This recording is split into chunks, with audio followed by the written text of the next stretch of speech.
Oi gente, sejam bem-vindos ao canal da Dialetos. Aqui a gente conversa sobre comportamento e educação de cães e gatos. Hoje a gente vai falar sobre um tema bem recorrente, que é como é que eu faço para introduzir um animal na minha casa quando eu já tenho outros animais.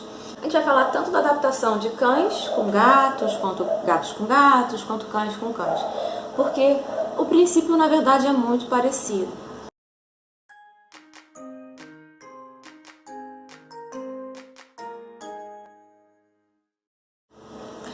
Em geral, assim que você adota um animal, a tendência é a pessoa querer apresentar os animais como se estivesse apresentando uma pessoa, ou tipo um bebê a uma criança.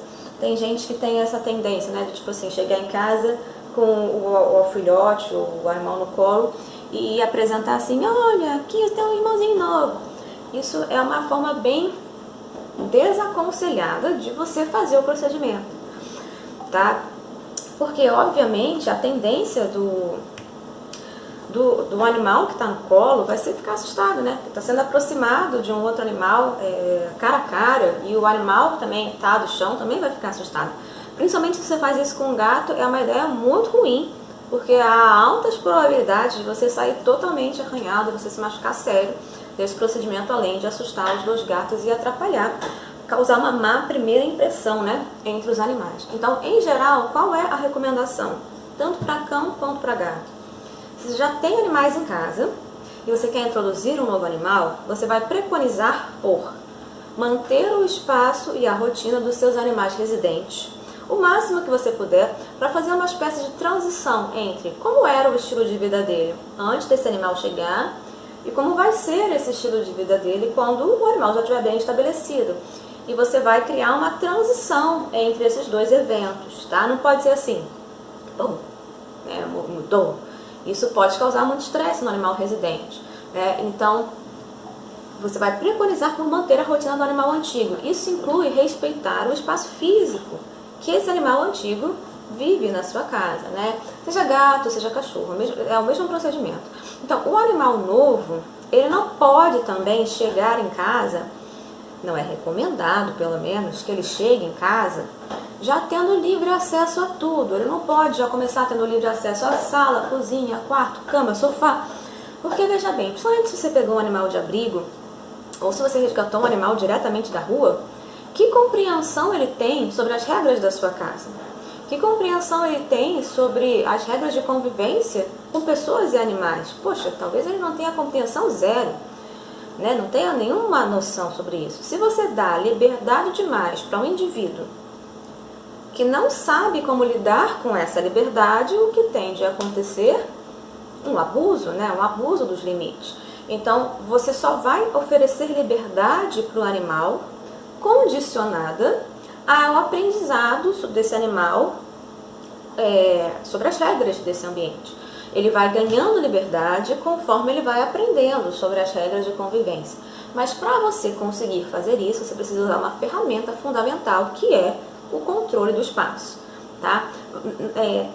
Toda a educação animal, ela parte do princípio que você precisa ter controle sobre o espaço onde esses animais estão, para que através disso você consiga dar limites concretos e esses animais consigam criar hábitos em cima dessa vivência com limites concretos, tá? Então, com o tempo, eles vão começando a se habituar a determinados comportamentos. Por exemplo, você acabou de receber um animal novo, talvez não seja interessante você dar já de cara a liberdade dele subir na sua cama. Será que ele sabe, será que ele vai entender que a cama é um espaço compartilhável? Ou será que ele vai tentar se apossar daquilo, não no sentido de tentar te dominar, que eu estou me falando, mas realmente, ele não, será que ele sabe dividir? Será que ele conseguiu em algum momento da vida dele aprender esse conceito de que um ambiente de dormir é compartilhável, ou que um pote de comida pode ser compartilhável? Então, necessariamente ele tem essa compreensão. Ou ainda, que o pote que está com o outro, eu não posso ir pegar a comida porque está com o outro, e isso é um limite, talvez ele também não saiba disso. Então, botar os animais para comer juntos, somente cães no caso, né? Logo de cara, não é muito interessante também, tá? Então, De tudo isso que eu quero dizer, quais seriam as duas primeiras regras? Busca manter a rotina e o ambiente do animal antigo. E o animal novo vai ter que chegar com um certo grau de restrição espacial, tá? Você pode primeiro receber esse animal novo em algum cômodo da sua casa, ou botar um cercadinho e tipo, a partir daqui eu vou deixar o animal novo e aqui eu vou deixar o meu animal antigo, preconizando que meu animal antigo tenha a ambiência que é mais agradável e mais habitual para ele, né? Mas quanto tempo eu vou fazer isso? Vou ficar com a minha casa dividida para sempre? Não, mas pelo menos nos primeiros dias ou pelo menos nas primeiras horas seria bem interessante, sim, tá? Assim que os animais chegam, é até interessante que eles nem tenham contato visual, tá? Porque eles vão perceber uns aos outros chegando, vão ouvir o som, vão sentir o cheiro isso vai causar o quê? Uma agitação, um aumento da adrenalina, um certo grau de estresse, né? Quando a gente está estressado, não é o melhor momento para a gente fazer alguma coisa, né? Muito mais alguma coisa que envolve calma. Então, assim que os animais chegam, é o pior momento para você tentar fazer uma apresentação, porque eles estão adrenalizados, tá? Com adrenalina alta. Então, assim que os animais chegam, se possível, seria ideal que eles não tivessem contato visual. Então, deixa o seu animalzinho residente em um canto, recebe seu animal novo em outro ambiente, ele vai estar nervoso, ele vai estar estranhando, talvez ele esteja muito excitado, e essa energia precisa baixar aí para você conseguir depois juntar eles, tá? Então, você vai esperar um tempo com eles sem contato visual, o que talvez para alguns cães demore 1 hora, talvez para alguns gatos demore 2 dias, dependendo do quão assustado ele está, se ele está se escondendo debaixo do sofá, se ele está entrando atrás da geladeira. Isso até é uma questão a se pensar, né? A cozinha às vezes não é um bom lugar, não é um bom primeiro lugar para você receber um gato, porque ele pode muito bem se esconder atrás do fogão, pode muito bem se esconder atrás da geladeira, e depois vai ficar difícil de pegar. Por isso que em gatos em geral, a gente recomenda que ou você receba de início num banheiro, pelo menos talvez um banheiro um pouquinho espaçoso, ou em um quarto, né? Porque se ele for se esconder, que pelo menos se esconda embaixo da cama, que não seja atrás do fogão, né? E para um cachorro isso já é mais tranquilo, você poderia receber primeiro na cozinha, que não seria um grande problema. Depois deles passarem, depois que você percebeu, né, pela interação com aquele animal e pela expressão corporal dele, que ele já está mais calmo, sem ver o outro, você pode partir para a segunda etapa, que poderia ser, sim, algum grau de contato visual. Preste atenção nisso.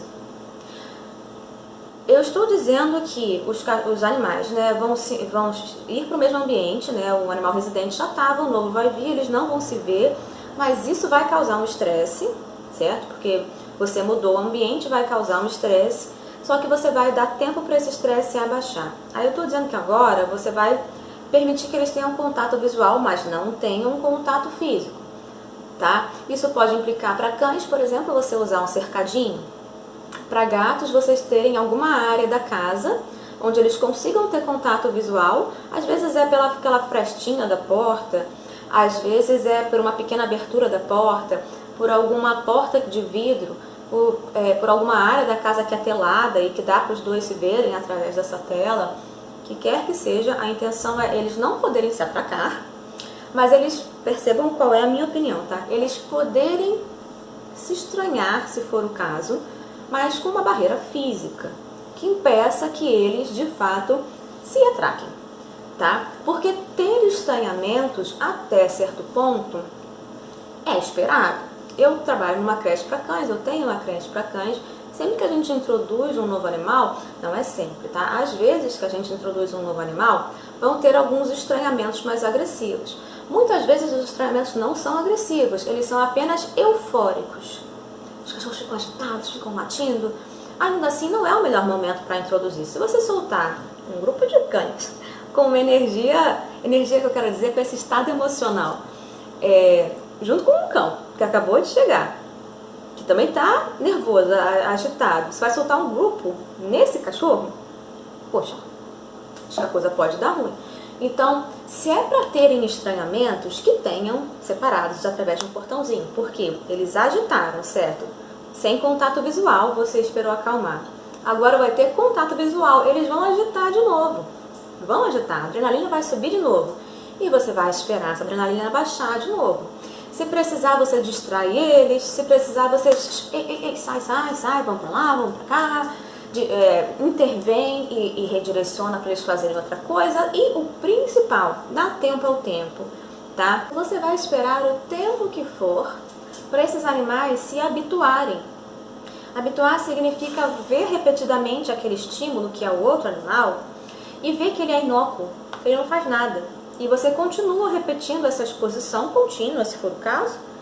E tipo, bom, agora eu não tenho mais resposta a esse estímulo porque já me acostumei, né? Então eu quero que eles se habituem visualmente um ao outro, tá? Enquanto cada um faz suas coisas, mas eles sabem que lá do outro lado cercado tá aquele outro animal. Aqui na creche, por exemplo, a gente tem o hábito de vamos introduzir um novo animal no grupo. Tá bom, ele primeiro vai ficar sem contato visual, ok, uns 5 a 10 minutos. Depois ele vai ficar com contato visual através de cercadinhos por uma meia hora. Porque meia hora é um tempo legal deles agitarem e acalmarem. E depois a gente vai começar a fazer a introdução gradativa de um por um animal. Tá? Esse é o procedimento que a gente faz. Aí, bom, depois de já ter passado um tempo significativo, que pra mim, em geral, na minha experiência com cães, pelo menos uma meia hora, e com gatos, às vezes isso pode demorar alguns dias, tá? Para eles pararem de expressar estranhamentos pela barreira física, você vai começar a tirar essa barreira física sob supervisão. Então, se você está em casa, se você está junto com os animais, você vai simplesmente esperar um momento onde eles não estão cara a cara pelo portão, isso também é bem importante. Esperar um momento que eles não estão encarando um ao outro para abrir o portão. Então, enquanto um está longe lá fazendo outra coisa e um está por aqui, você vai abrir aquela barreira. Eles já se habituaram a ver um ao outro. Isso vai facilitar bastante com que eles não tenham pretensão de conflito. Quando você abrir esse cercado, ou quando você, enfim, permitir que eles tenham um contato no mesmo ambiente, tá? É claro que você vai ter que supervisionar. Você vai ter que intervir se você achar que eles, por exemplo, no caso de gatos, se eles estão se encarando prolongadamente. Você sabe, se você tem gato, que quando o gato fica assim, começa assim, a ficar lá olhando um pro outro daquele jeito penetrante, olhar fixo, isso pode não dar legal, né? A gente sabe que gato, quando ele fica encarando demais, ele está, de certa forma, invadindo o espaço pessoal do outro, de um modo mais psicológico do que físico em si, né? E ainda mais se o gato vai, né, aproximando, né? Ou se ele dá aqueles rompantes e sai correndo na direção do outro. Mas é claro que a gente, até certo ponto, vai... É muito uma questão de bom senso e experiência. Eu sei que muitos de vocês, como pessoas não experientes nisso, com gato principalmente, talvez tenham muita dificuldade. Mas você tem que conseguir ler as situações e identificar até que ponto é uma interação que está tendo um grau de curiosidade entre os animais, mas que ainda assim é benéfica, né, para aquela apresentação, ou até que ponto você precisa de fato intervir. Então, em geral, se os gatos estão se olhando muito fixo, ou se um gato está olhando muito fixo para um cachorro que você quer apresentar, recomendo que você tente bloquear esse contato visual. Então, com um gato, você pode usar alguma toalha, um pano, cobrir esse contato visual. Ou se o seu gato não fica agressivo, você pode tentar pegar ele no colo, levar ele para mais longe, ir lá de longe, distrair ele com atividades que entretenha ele. Você pode juntar eles na hora do sachê, se ambos gostam de sachê. Então, outra coisa que é importante, você pode tentar juntá-los em horários que são para atividades lúdicas para eles ou atividades alimentares, se você considerar que eles não vão ficar agressivos por haver comida naquele contexto, o que é relativamente comum em casos de cães. Então, se você acha que o seu cão ou o cão adotado vai ficar agressivo com comida, poxa, talvez não seja um bom momento você introduzir com comida, o que é muito comum de se fazer em gato, talvez não seja tão interessante de fazer com alguns cães, tá? Mas a questão principal é isso, você vai abrir a possibilidade de eles terem contato físico, vamos dizer assim, eles têm a possibilidade de ter contato físico, mas você não vai forçar contato físico. tá? Você apenas vai permitir que isso aconteça porque você abriu, não há mais barreira física entre eles, tá? Propondo para eles não necessariamente interagirem. Você apenas vai ficar ou passivo ou vai ajudar a intervir, caso você ache que aquilo vai virar um conflito, ou você vai ajudar criando um foco para eles. Então, por exemplo, algumas vezes aqui na creche, quando eu acho que os cães estão muito focados no cão novo que entrou, eu pego o potinho de ração ou o potinho de petiscos, balanço ele, aí a galera se foca em mim. Então, a atenção que ficaria exclusiva para aquele cachorro novo ficou dividida entre, poxa, eu quero investigar aquele cachorro, mas eu também quero comer agora. Aí eles ficam assim, né? Então, como a atenção está dividida, fica tudo menos concentrado e menos estressante, né? Então, o mesmo princípio pode ser feito na sua casa quando você for introduzir um cão novo. Você só tem que... um cão ou um gato novo, né? Você só tem que saber de fato qual é a atividade, comida, brincadeira, o que vai fazer com que o animal não fique tão afobado, tão eufórico, e que consiga dividir a atenção dele entre o novo animal, o outro animal, na verdade, e a atividade que você está propondo.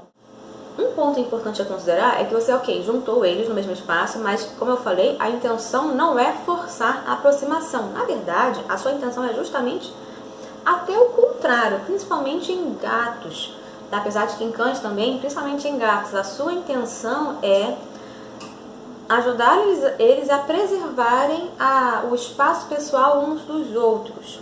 Tá? Então, se o cão está sendo muito invasivo, cheirando os fundilhos do coleguinha, ou se o gato está sendo muito invasivo, olhando muito fixamente, indo na direção do outro, ou vice-versa, o cachorro invadindo muito o espaço do gato, é aí que você tem que intervir, porque você é o moderador daquela situação.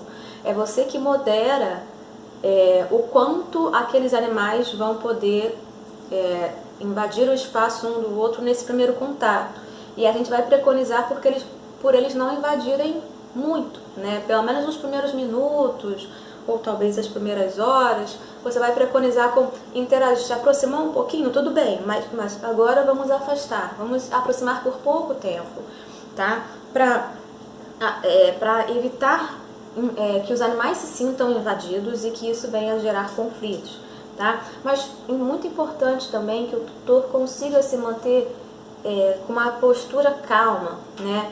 Não fique, ai meu Deus, o que vai acontecer? Porque essa postura sua, os animais, a gente sabe que eles têm uma capacidade de ler, os animais que eu me refiro, os nossos animais domésticos, né? De ler a nossa comunicação emocional, digamos assim, a nossa expressão facial, a nossa gesticulação, eles conseguem perceber essas nossas alterações emocionais e isso pode influenciar o estado emocional deles também. Então, além de todo o procedimento em si, o tutor tem que estar atento a como ele está se portando, como ele está controlando suas próprias emoções, tá? Você realmente é um moderador daquela introdução. Então, se você não se sente calmo o suficiente para fazer isso, talvez seja melhor você não fazer naquele momento.